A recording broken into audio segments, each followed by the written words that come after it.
Number real numbers, क्योंकि 99% बच्चों को अभी तक यही नहीं पता होता कि ये नंबर्स होते क्या हैं।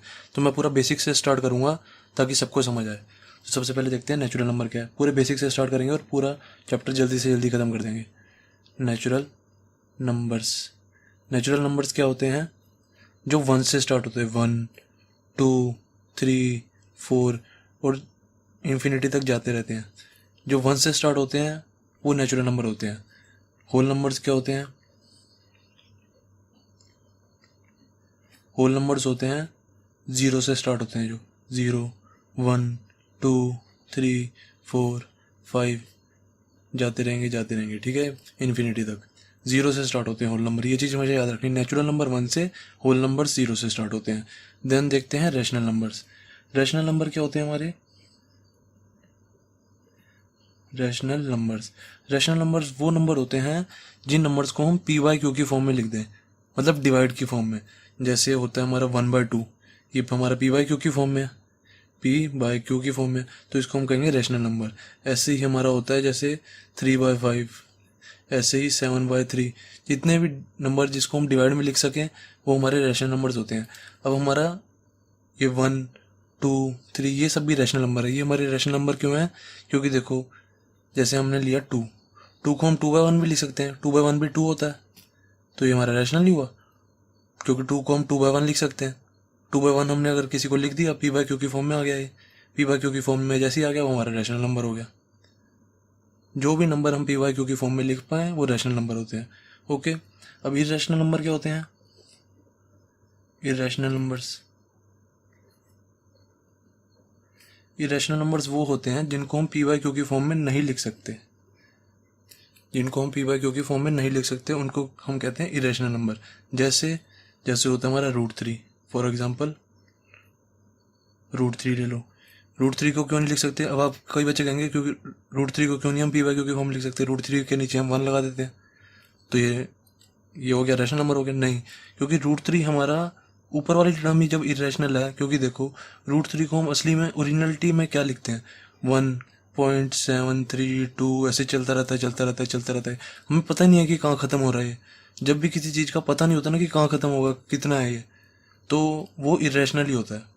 जब ऊपर वाली टर्म इरेशनल, उसके नीचे 1 लगाओ, कुछ लगाओ, तो वो इरेशनल ही रहेगी। अब इसके नीचे मैं 1 लगाऊँ, चाहे 2 लगाऊँ, चाहे 3 लगाऊँ, कुछ भी लगाऊँ, वो इरेशनल ही रहती है। जो भी चीज़ हमें पता नहीं है कि कितनी है, कितनी ख़त्म कहाँ हो रही है, 1.732। अब आप जब √3 की ओरिजिनल वैल्यू निकालोगे तो ऐसी निकलती है 1.73254, ऐसे बहुत सारी लंबी वैल्यू चलती है। तो उसको हम, जो भी वैल्यू लंबी चलती जाए उसको हम इरेशनल कहते हैं। उसको हम पी बाई क्यू की फॉर्म में कभी नहीं लिख सकते। देन अब आते हैं हमारे रियल नंबर्स ले लो या इंटीजर्स ले लो। पहले इंटीजर्स क्या होते हैं? इंटीजर्स होते हैं माइनस के नंबर भी और प्लस के नंबर भी और जीरो भी। जैसे हो गया हमारा ये 0 हो गया, 1 2 3 4 ये चलते जाएंगे इन्फिनिटी तक। और ऐसे ही -1 -2 -3 ये चलते जाएंगे माइनस इन्फिनिटी तक। माइनस के नंबर्स भी, प्लस के नंबर्स भी और जीरो भी, इनको सबको क्या कहते हैं हम? इंटीजर्स। ओके, अब देखते हैं हमारे रियल नंबर्स क्या होते हैं। ये सब आपको याद रखने की, कौन कौन से नंबर्स कैसे लिखते हैं हम, क्या होते हैं, क्योंकि ये हमारी एक्सरसाइज में यूज़ होंगे सारे। ये अगर किसी को इन सब के बारे में नहीं पता तो एक चैप्टर 1 सेट्स कर ही नहीं पाएगा वो, इसलिए बेसिक पता होना चाहिए सारी चीज़ें। अब देखते हैं रियल नंबर्स क्या होते हैं। एक बार अच्छे से रिवाइज करोगे तो पता लग जाएगा आपको भी। मैंने भी कोई लर्न थोड़ा करे हुए हैं। रियल नंबर्स क्या होते हैं? देखो, रियल नंबर्स होते हैं वो नंबर्स जिनको हम नंबर लाइन पर रिप्रेजेंट कर सकें। जैसे हमारी नंबर लाइन होती है ना, ये ऐसे हम नंबर लाइन बनाते थे। ये 0 होता है यहाँ पे, ये 1, ये 2, ये 3। वो नंबर जिनको हम नंबर लाइन पर डाल सकें वो हमारे रियल नंबर्स होते हैं। जैसे हम 0 को डाल सकते हैं यहाँ पे, ये रहा 0, 1 को डाल सकते हैं यहाँ 1, 2 को भी डाल सकते हैं 2, 3 को भी डाल सकते हैं। ऐसे सारे नंबर्स को हम डाल सकते हैं नंबर लाइन पे। हम √3 को भी नंबर लाइन पर डाल सकते हैं। हमने 9th क्लास में पढ़ा हुआ है, किसी को याद होगा तो हमने पढ़ा था represent √3 on number line, question आता था 9th में। Represent √3 on number line, represent √5 on number line. ये 3 और 5 मार्क्स के क्वेश्चन आते हैं 9th स्टैंडर्ड में, 9th क्लास में। हम √3 और √5 को भी कर सकते हैं। नंबर लाइन पर रिप्रेजेंट, इसलिए जितने भी नंबर्स होते हैं वो सारे रियल नंबर्स हम इस पर कर पाते हैं नंबर लाइन पर रिप्रेजेंट। ओके, रियल नंबर्स आपको ज़्यादा मतलब सोचने की जरूरत नहीं है, इस चैप्टर में रियल नंबर यूज़ नहीं होगा, फिर भी मैं आपको बता रहा हूँ। देन एक प्राइम नंबर यूज़ होता है। प्राइम नंबर, प्राइम नंबर्स क्या होते हैं? प्राइम नंबर्स की दो डेफिनेशन है। एक सुन लो। एक क्या होती है? वो नंबर जो अपने खुद के टेबल से ही डिवाइड हो और किसी भी टेबल से डिवाइड ना हो। जैसे ले लो, आप ले लो 5 ले लो। 5 एक ऐसा नंबर है जो सिर्फ अपने टेबल से ही जाता है और किसी के टेबल से नहीं जाता। जैसे आप ले लो 7 ले लो। 7 भी सिर्फ अपने टेबल से ही कटता है और किसी के टेबल से नहीं कटेगा। देख लो, काट के देख लो। 7 ले लो और किसी के टेबल से काट सकते हो आप? सिर्फ 7 1 जा 7 पे ही जाएगा ये।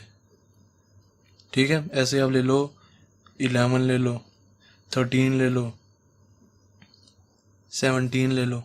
ऐसे बड़े सारे नंबर्स होते हैं। तो एक डेफिनेशन तो ये होगी कि वो नंबर्स जो खुद के टेबल से ही कटें वो होते हैं हमारे प्राइम नंबर्स। एक डेफिनेशन और भी होती है कि वो नंबर जिसके फैक्टर जिसके जब हम फैक्टर करें वो खुद आए और 1 आए। जैसे हम देखो 7 के फैक्टर करते हैं, 7 1 आया और 1 1 आया। वो नंबर जिसका फैक्टर वो खुद आए और 1 आए उसको भी हम प्राइम नंबर कहते हैं। ये भी इसकी डेफिनेशन है, कोई भी समझ लो। ये वाली इजी है, मैं जो याद रखता हूँ वो ये वाली रखता हूँ। वो नंबर जो खुद से ही डिवाइड हो, जो खुद से ही कटे, वो प्राइम नंबर्स होते हैं। मैं तो यही याद रखता हूँ। देन अब कॉम्पोजिट नंबर्स क्या होते हैं? लास्ट है बस ये, कॉम्पोजिट नंबर्स। कॉम्पोजिट नंबर्स वो होते हैं जो प्राइम नंबर नहीं होते। प्राइम नंबर नहीं होते। कौन कौन से? 1 हो गया, 2 हो गया, और हो गया 4 हो गया, 6 हो गया, 8 हो गया। जो प्राइम नंबर नहीं होते वो कॉम्पोजिट नंबर होते हैं, बस यही है। यहाँ पे 2 तो प्राइम नंबर होता है यार, 2 नहीं आएगा।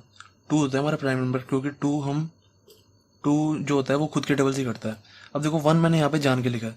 1 यहाँ पे मैंने जान के इसलिए लिखा कि आपको बताने के लिए, क्योंकि 1 जो होता है इसका एक रूल है। 1 is neither prime nor composite. Neither prime nor composite मतलब 1 जो होता है वो कॉम्पोजिट भी नहीं होता और प्राइम भी नहीं होता। इसलिए 1 को हम कहीं भी नहीं लिख सकते, ना प्राइम नंबर में लिख सकते हैं ना ही कॉम्पोजिट नंबर में लिख सकते हैं। नॉर प्राइम नॉर कॉम्पोजिट, ये 1 की डेफिनेशन है। 1 जो होता है वो प्राइम नंबर भी नहीं होता और कॉम्पोजिट नंबर भी नहीं होता। बस ये हमारे नंबर्स हो गए कंप्लीट। अब कॉम्पोजिट मैंने आपको क्या बताया? कॉम्पोजिट नंबर वो होते हैं जो प्राइम नंबर नहीं होते, बाकी जो बचे सारे वो होते हैं हमारे कॉम्पोजिट नंबर। ओके, ये सारे हमारे नंबर्स हो गए ख़त्म। अब हम करते हैं सेट्स चैप्टर स्टार्ट। अब सेट्स के पूरे बेसिक देखते हैं। देखो सेट्स हमारा होता क्या है? What is a set? देखो सेट होते हैं हमारे, इसकी सेट्स की डेफिनेशन है set is well defined collection of objects. समझ नहीं आएगा तो मैं बताऊंगा, चिंता मत लेना। Set is well defined collection of objects. एक वेल डिफाइंड को ध्यान से देखना। वेल डिफाइंड मतलब होता है इसको कोई चेंज नहीं कर सकता, पूरा वेल डिफाइंड है ये। अभी मैं बताऊंगा पूरा ढंग से। Set is a well defined collection of objects. देखो जैसे फॉर एग्जांपल ले लो, अब अच्छी तरह समझ आएगा। For example first 5 even numbers ले लो। फर्स्ट 5 इवन नंबर्स, सबको पता है क्या होते हैं? फर्स्ट 5 इवन नंबर्स होंगे 2 4 6 8 10। अब इसको कोई दुनिया में कोई भी चेंज नहीं कर सकता। किसी से भी पूछोगे कि फर्स्ट 5 इवन नंबर्स क्या है, हर कोई बंदा यही बताएगा 2 4 6 8 10। किसी से भी पूछोगे, किसी भी टीचर के पास चले जाओ वो भी यही बताएगा, किसी स्टूडेंट के पास चले जाओ वो भी यही बताएगा, किसी इंटरनेशनल किसी बंदे के पास चले जाओ वो भी 2 4 6 8 10 ही बताएगा। तो इसको हम कभी भी चेंज नहीं कर सकते ना। जिसको हम चेंज ना कर पाए मतलब वो वेल डिफाइंड है।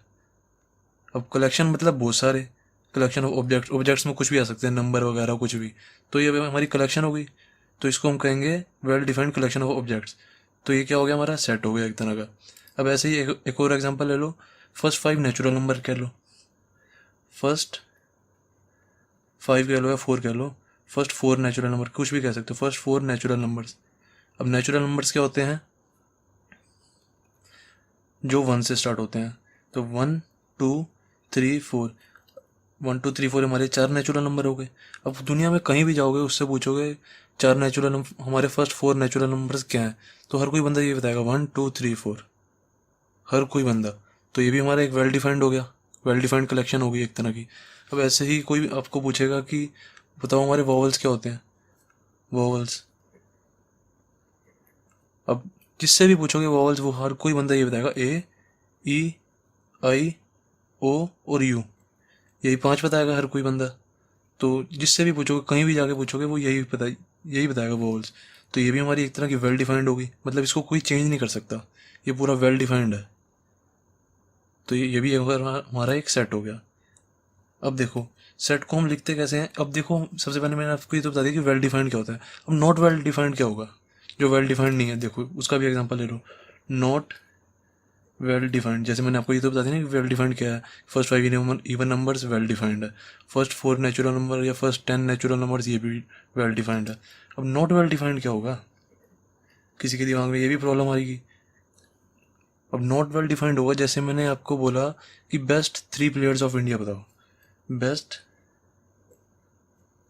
3 प्लेयर्स ऑफ इंडिया। अब देखो एक बच्चा कहेगा कि मेरे को तो सर विराट कोहली पसंद है, जसप्रीत बुमराह पसंद है और धोनी पसंद है।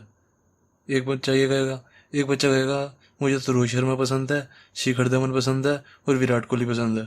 किसी और टीचर से पूछोगे तो उसको कोई और 3 प्लेयर पसंद होंगे, किसी को 3 बॉलर्स पसंद होंगे, किसी को तीनों बैट्समैन पसंद होंगे। तो सबकी पसंद अलग अलग है, तो बेस्ट तो हमें मिल ही नहीं पाएंगे, तो ये वेल डिफाइंड तो है ही नहीं। सो ये वेल डिफाइंड नहीं है। देन अब एक और एग्जांपल ले लो, बेस्ट 3 मोबाइल्स ले लो चलो, या बेस्ट 4 मोबाइल्स ले लो, किसने भी ले लो, बेस्ट 3 मोबाइल्स ले लेते हैं। Best 3 mobiles in India. अब देखो किसी को पसंद होगा आईफोन 10, किसी को पसंद होगा आईफोन 8, किसी को पसंद होगा सैमसंग का A7 या A8 प्लस, कोई भी ले लो। किसी को कोई पसंद होगा, किसी को रेडमी के फ़ोन पसंद होंगे, किसी को रियलमी के पसंद होंगे, किसी को आईफोन के, किसी को सैमसंग के। तो ये भी नहीं हम पा सकते, तो ये भी वेल डिफाइंड नहीं है। ठीक है, तो मैंने आपको बता दिया वेल डिफाइंड क्या होते हैं और नॉट वेल डिफाइंड क्या होते हैं। ओके, देन अब देखते हैं हम सेट को लिखना कैसे है। देखो जैसे हम लिखते हैं सेट को, हम कभी भी ऐसे नहीं लिख सकते जैसे ये हमारा कोई, सेट को हमेशा लिखना बड़े फॉर्म में है, बड़े अल्फ़ाबेट में। हम सेट को कभी कभी ऐसे नहीं लिख सकते, ठीक है ना, ए छोटा बी छोटा सी, ये नहीं लिख सकते, हमेशा लिखना बड़े वाले अल्फ़ाबेट में ही है। और लिखना कैसे है, देखो जैसे हमारे ये फर्स्ट 5 इवन नंबर्स थे, हमें इनको लिखना, कैसे लिखेंगे, 2 4 6 8 एंड 10, ये लिखा। अब इसके साथ में हम ये वाली ब्रैकेट यूज़ नहीं कर सकते, ये वाली, ये रॉन्ग हो गई। ओके, हमें लिखना कैसे है, और ये वाली भी यूज़ नहीं कर सकते, स्क्वायर वाली। सेट्स हमेशा ऐसे लिखते हैं, बड़ा अल्फ़ाबेट इज इक्वल टू, इसके अंदर जो भी है वो लिखो, 2 4 6 8 10, ये वाली ब्रेसेस आती हैं, करली ब्रेसेस, और फिर ये इस साइड ये। अब ये बनाते कैसे हैं, पर ऐसे तो वो सबको प्रैक्टिस से ही आ जाएगी, फिर मैं आपको बता देता हूँ। देखो लेफ्ट वाली ब्रेस कैसे बनाते हैं, एस बनाया, एस फिर उसको ऐसे कर दो, लेफ्ट वाली ब्रेस बन गई। अब राइट वाली ब्रेस कैसे बनाते हैं, उल्टा एस बना दो, उल्टा एस बना दिया ये, उसको ऐसे पैर में ऐसे कर दो, ये राइट वाली ब्रेस बन गई। ठीक है, जिसको नहीं आती वो ऐसे कर लेना, वैसे तो प्रैक्टिस के साथ सबको आ ही जाती है। तो हम हमेशा सेट को ऐसे लिखते हैं, बड़ा अल्फ़ाबेट और करली ब्रेसेस के अंदर जो भी होते हैं नंबर्स हमारे। ठीक है, अब देखते हैं properties of set. Properties of sets, properties क्या होंगी, 2 प्रॉपर्टी है, वो ज़्यादा नहीं है। पहली है a set can be written in any order. First है a set can be written in any order. बताता हूँ मैं मतलब क्या होगा इसका। देखो जैसे मैंने लिखा, फर्स्ट 5 इवन नंबर्स ही ले लेते हैं जो हमने यहाँ पे लिए थे ऊपर, फर्स्ट 5 इवन नंबर्स। हमने कोई सेट लिखा, A is equals to, curly braces लगाई, 2 4 6 8 10, ये हमारे फर्स्ट 5 इवन नंबर्स हैं। अब मैं इसको ऐसे भी लिख सकता हूँ, इनका कहने का मतलब ये है, a set can be written in any order, मतलब कि मैं इनको आगे पीछे कुछ भी कर सकता हूँ। जैसे 4 को आगे लिख दूंगा, 2 को बाद में लिख दूंगा, या 6 को पहले लिख दूंगा, या 8 को बाद में लिख दूंगा, आगे पीछे कुछ भी लिख सकते हैं, एनी ऑर्डर। जैसे मैंने 4 को पहले लिख दिया, 4 2 6 8 10, ये भी दोनों एक ही बात है। या मैं इसको ऐसे भी लिख सकता हूँ, इज इक्वल्स टू 10 को पहले लिख दिया, 10 को पहले लिख दिया, फिर 4 लिख दिया, फिर 2 6 8 10, मतलब आगे पीछे हम लिख सकते हैं। A set can be written in any order. Then second property क्या है हमारी? सेकंड प्रॉपर्टी है same element can not be repeated, या is not repeated, can not be repeated लिख दो, कैन नॉट बी रिपीटेड। क्या मतलब इसका? देखो जैसे मेरा ये कोई सेट है, ए इज इक्वल्स टू 2 2 4 4 4, 3 बार 4 और 7, ये मेरा कोई सेट है। अब ये कह रहे हैं same element can not be repeated in sets, यहाँ पे इन सेट्स भी लगा लो। इसका मतलब ये है कि जैसे अभी दो बार 2 आ रहे हैं, 3 बार 4 आ रहे हैं, हम इसको हमेशा एक ही बार लिखेंगे। इसका मतलब यही होगा 2 4 और 7। हम ये नहीं है कि 3 बार 4 आ रहा है तो उसको 3 बार लिखेंगे, 2 बार 2 आ रहा है तो उसको 2 बार लिखेंगे, ऐसे नहीं होगा। इसका मतलब भी यही है कि इसके अंदर 3 एलिमेंट है, ये एक ही हो गया, ये 2 और ये 3, इसके अंदर भी 3 ही एलिमेंट्स हैं और इसके अंदर भी 3 ही है, 3 एलिमेंट है। Okay, same element can not be repeated in sets, हमने रिपीट नहीं किया। अब आगे चलते हैं, आगे देखते हैं। अब आगे है कि how to represent sets, how to represent sets.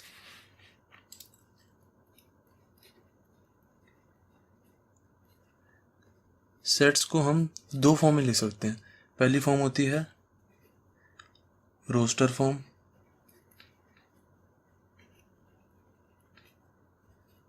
One लिख लो, एंड सेकंड होती है सेट बिल्डर फॉर्म, सेट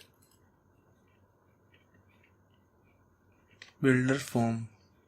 अब ये दोनों क्या होती है? रोस्टर फॉर्म तो वो नॉर्मल फॉर्म होती है जो मैंने बताया, जैसे ए इज इक्वल्स टू 2 4 6 8 10, जो भी हमने पहले पढ़ी है। ये जो नॉर्मल हम ब्रेसिस के अंदर लिखते हैं और उसके अंदर नंबर्स होते हैं ऐसे, तो वो रोस्टर फॉर्म होती है, नॉर्मल वाली है। सेट बिल्डर फॉर्म क्या होती है? सेट बिल्डर फॉर्म में ना बिल्ड होता है हमारा सेट, जैसे कि ऐसे लिखते हैं, जैसे सेट बिल्डर फॉर्म को जैसे हमने यही लिखना है, ये फर्स्ट 5 इवन नंबर्स हैं हमारे, तो ए इज इक्वल्स टू ऐसे लिखेंगे और ऐसे करली ब्रेसिस बनाएंगे और यहाँ पे लिखेंगे एक्स, इसका मतलब है is such that, is such that, ये जो ये लगाया ना मैंने, ये इसका मतलब है x is such that x is first 5 even numbers, x is first 5 even numbers, that's it. ऐसे लिख सकते हैं हम। ये होती है हमारी set builder form. X ratio x, ratio का मतलब है यहाँ पे is such that, x is such that x is first 5 even numbers, first 5 even numbers ये है 2 4 6 10। अब ऐसे ही अगर हमारा होता जैसे रोस्टर फॉर्म दी होती 1 2 3 4, ये दी होती हमारी जैसे, तो हम इसको सेट बिल्डर फॉर्म में कैसे लिखते? देखो ए इज इक्वल्स टू ऐसे लिखते, x is such that x ratio का मतलब is such that, x is such that x is a natural number, 1 से शुरू हो रहा है तो मैंने बोल दिया x is a natural number, और यहाँ पे कॉमा लगाएंगे। X is a natural number तो मैंने लिख दिया, पर नेचुरल नंबर तो कहाँ तक होते हैं? मैंने बताया था इन्फिनिटी तक होते हैं, जाते रहते हैं 1 2 3 4 5 6 ऐसे जाते रहते हैं एंड तक, पर ये तो 4 तक ही है। पर अब हम यहाँ पे क्या लिखेंगे? एक्स जो है वो हमारा छोटा है 5 से, बस दैट्स इट। ये लिख सकते हैं हम यहाँ पे, एक्स छोटा है 5 से, या ये भी लिख सकते हैं एक्स जो है हमारा छोटा है और इक्वल है 4 से, ये भी लिख सकते हैं इसकी जगह, दोनों एक ही बात है, 4 के इक्वल भी है यहाँ पे और 4 से छोटे भी हैं। ऐसे ही ये भी हो सकता है एक्स छोटा 5 से छोटे वाले सारे 1 2 3 4, x is a natural number 1 2 3 4 होते हैं, ये हो गया हमारा। और एक्स छोटा 5 से तो हमारा ये वाला पूरा पार्ट आ गया, ये होती है हमारी सेट बिल्डर फॉर्म। इसमें हमारे सेट एक तरह से बिल्ड करके हमने लिखा होता है x is such that x, जब जहाँ भी आपको एक्स सच दैट एक्स ये रेशो वाला साइन दिख जाए ना, वो सेट बिल्डर फॉर्म होगी। ओके, देन अब लास्ट है हमारा बेसिक्स में कि बिलोंग्स टू क्या होता है। बिलोंग्स टू क्या होता है? बिलोंग्स टू का साइन क्या होता है? ऐसे होता है, देखो सी बनाया फिर उसके बीच में ऐसे, ये हमारा बिलोंग्स टू का साइन होता है। देखो जैसे हमें कोई सेट दिया हुआ है ए इज इक्वल टू 1 2 3 4 5, ऐसे हमें कोई ये सेट दिया हुआ है। ओके, अब हमें बताना है कि कौन सा नंबर इसमें है या कौन सा नंबर नहीं है। जैसे हमें बोला कि 1 बताओ कि इसको बिलोंग करता है, 1 सेट ए वाले सेट को बिलोंग करता है नहीं करता, तो हम क्या लिखेंगे 1 बिलोंग्स टू ए। ओके, 1 हमारा बिलोंग कर रहा है ए को। ऐसे ही अगर हमसे कोई पूछे 2 बिलोंग कर रहा है ए को नहीं कर रहा, तो हम लिखेंगे 2 yes 2 belongs to A. 2 belongs to A हो गया हमारा। अब हमें कोई बोले 6 कर रहा है बिलोंग या नहीं कर रहा बताओ, तो हम बोलेंगे 6 बिलोंग का साइन लगाएंगे ऐसे और उसको काट देंगे, क्योंकि 6 बिलोंग नहीं कर रहा ए को, ये हो जाएगा। ऐसे ही अगर 8 बिलोंग कर रहा नहीं कर रहा, तो ऐसे ही लिखेंगे 8 belongs does not belongs to A. Okay, अगर बिलोंग कर रहा तो बिलोंग का साइन ये है, 1 भी बिलोंग कर रहा है, 2 भी कर रहा है, 3 भी कर रहा है, 4 भी कर रहा है और 5 भी कर रहा है, तो 5 भी कर रहा है, 5 बिलोंग्स टू ए। मैं जल्दबाजी में ऐसे लिख देता हूँ तो कोई दिक्कत नहीं है, ठीक है ना। मैं ऐसे भी लिख देता हूँ कई बार बिलोंग्स को, वैसे ओरिजिनल साइन ऐसे ही है ऐसे, पर कई बार हम ऐसे भी लिख देते हैं तो कोई ज़्यादा बड़ी दिक्कत नहीं होती, ठीक है ना। तो हमारा चैप्टर 1 सेट्स का बेसिक हो गया कंप्लीट। अब गाइस देखते हैं चैप्टर 1 की एक्सरसाइज 1.1। क्वेश्चन 1 क्या कह रहा है गाइस? देखो कह रहा है which of the following are sets. हमें सारे पार्ट्स दिए हुए हैं क्वेश्चन 1 में, और कह रहा है which of the following are sets, इनमें से बताओ कौन से सेट्स हैं, और कह रहा है जस्टिफाई कर दो अपने आंसर को कि आप सही भी कह रहे हो गलत कह रहे हो, ठीक है। तो सबसे पहले देखते हैं फर्स्ट पार्ट। कह रहा है the collection of all the months of year beginning with letter J. अब देखो जे से कौन कौन से मंथ होते हैं? एक तो जनवरी होता है, एक होता है जून होता है, एक होगा जुलाई, ये 3 ही होंगे बस। अब देखो सेट की मैंने आपको डेफिनेशन क्या बताई थी? Well defined collection of objects. अब ये देखो ये वेल डिफाइंड है जनवरी जून और जुलाई, क्योंकि सबको पता है, पूरी दुनिया में सबको पता है कि बिगिनिंग विद लेटर जे से कौन कौन से मंथ होंगे जो जे से स्टार्ट हो रहे हैं। पूरी दुनिया में सबको पता है कि जनवरी जून और जुलाई जे से स्टार्ट होते हैं, तो इनका हम सेट बना देते हैं। तो which of the following are sets, तो फर्स्ट कहेंगे yes it is a set, yes आ जाएगा इसका आंसर फर्स्ट का। देन सेकंड देखते हैं the collection of 10 most talented writers of India. अब ये कह रहे हैं कि 10 सबसे ज़्यादा टैलेंटेड राइटर्स बताओ इंडिया के। अब मेरे लिए कोई और टैलेंटेड राइटर होगा, किसी के लिए चेतन भगत राइटर अच्छा होगा, किसी के लिए मुंशी प्रेमचंद राइटर अच्छा होगा, किसी के लिए कोई राइटर अच्छा होगा, किसी के लिए कोई राइटर अच्छा होगा, तो हम बता नहीं पाएंगे। तो ये तो वेल डिफाइंड है ही नहीं, नॉट वेल डिफाइंड है ही नहीं, तो इसका आंसर क्या हो जाएगा? नो। ये नहीं लिखेंगे हम नॉट वेल डिफाइंड, ये मैं बस आपको समझाने के लिए बता रहा हूँ। तो इसका आंसर क्या हो जाएगा? नो। ओके, देन देखते हैं a team of 11 best cricket batsman of world. Third part है ये, a team of 11 best cricket batsman of world. अब देखो कह रहे कि 11 बंदे बताओ जो सबसे अच्छा क्रिकेट खेलते हों। अब देखो 11 बंदे बताने हमें, तो मेरे लिए 11 बंदे कोई और होंगे।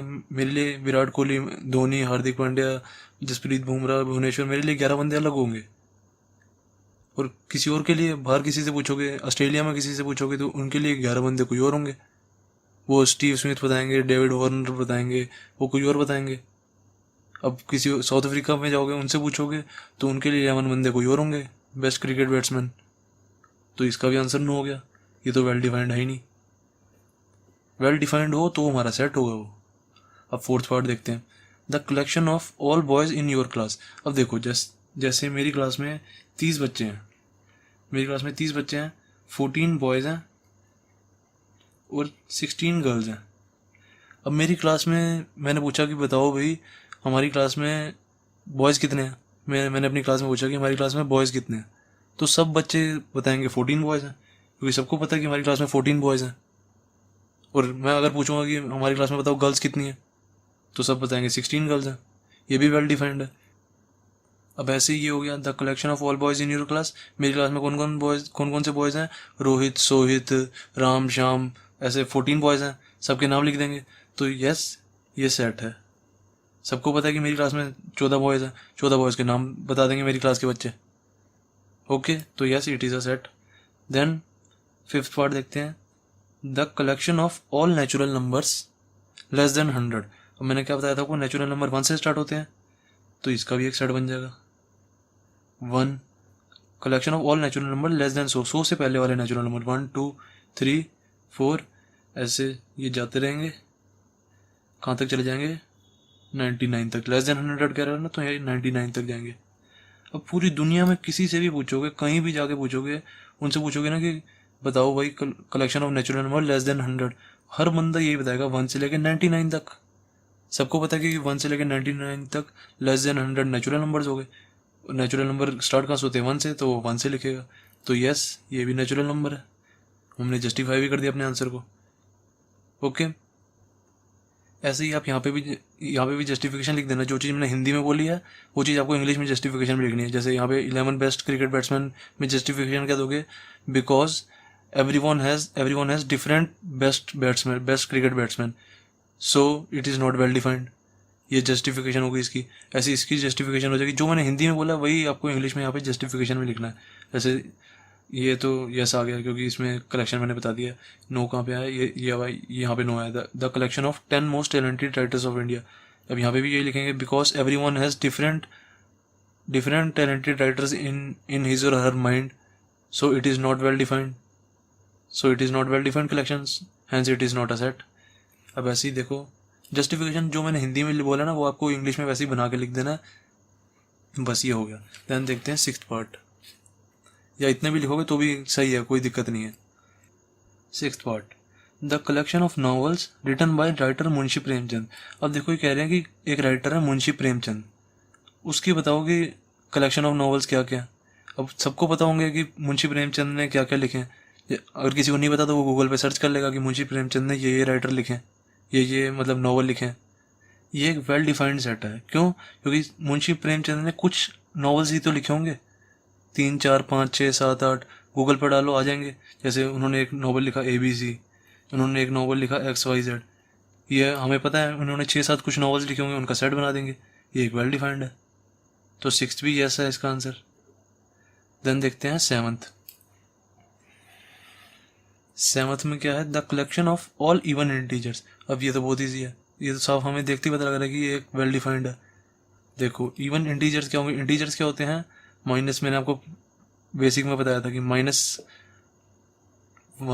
-2 ये जाते जाएंगे, और 0 1 2 ये भी एंड तक इन्फिनिटी तक जाते जाएंगे। ये सारे इंटीजर्स होते हैं। माइनस की भी वैल्यू और प्लस की भी वैल्यू और 0 भी, ये इंटीजर्स होते हैं। अब इवन इंटीजर्स क्या होंगे, जो 2 के टेबल से कट हो जाते हैं। ऐसे 2 हो गया, 4 हो गया, 6 हो गया, 8 हो गया, ऐसे ये भी जाते जाएंगे। ऐसे ही -2 भी हो गया, -4 भी हो गया, -6 भी हो गया, ऐसे ये भी जाते जाएंगे। तो ये भी एक वेल डिफाइंड है। ये वेल डिफाइंड है क्योंकि सबको पता है कि इवन इंटीजर्स क्या होंगे जो 2 के टेबल से कटेंगे। तो ये क्या हो गया हमारा, इसका आंसर यस। ये भी एक सेट है। हमें ये भी बताना है कि which of the following are sets, तो yes it is a set. Then अब देखते हैं 8th part, the collection of questions in this chapter. तो ये तो साफ यस ही है इसका आंसर। क्यों? क्योंकि सबको देखो, अब इधर उधर बुक करके देखोगे तो हमें पता लग जाएंगे इसमें कौन कौन से क्वेश्चन है, तो उन सबका एक सेट बना देंगे कि इसमें एक क्वेश्चन ये है, इसमें एक ये वाला क्वेश्चन है, इसमें एक ये वाला क्वेश्चन है, ऐसे बना देंगे हम सेट। ये लिख के नहीं बताना सारा, बस हमें ऐसे ही एग्जाम्पल देके बताना है, तो इसका हम एक सेट बना देंगे। तो yes it is a set because it is well defined. Okay, ध्यान हो गया हमारा क्वेश्चन फर्स्ट का। एक 9th पार्ट भी बचा, 9th पार्ट देख लेते हैं। The collection of most dangerous animals of the world. अब देखो मोस्ट डेंजरस एनिमल्स में क्या क्या क्या आ जाएंगे। किसी के लिए होगा टाइगर डेंजर, किसी के लिए होगा लायन डेंजर, किसी के लिए होगा, मतलब किसी के लिए कुछ और डेंजर होगा। तो डेंजरस की तो डेफिनेशन अलग अलग आ रही सबके लिए, एक डेफिनेशन तो बन ही रही, तो वेल डिफाइंड ही नहीं है ये। क्योंकि मेरे लिए जैसे मेरे को टाइगर से डर लगता है, किसी को लायन से डर लगेगा, अब और किसी को लीजर्ड से डर लगेगा, किसी और को किसी और चीज़ से डर लगेगा। तो डेंजरस एनिमल तो सबके लिए अलग अलग है, तो सबके लिए अलग अलग है, तो ये नॉट वेल डिफाइंड है, नॉट वेल डिफाइंड। सो ये भी सेट नहीं है, नो आ जाएगा इसका आंसर भी। ओके, अब देखते हैं क्वेश्चन सेकंड। क्वेश्चन सेकंड क्या कह रहा है।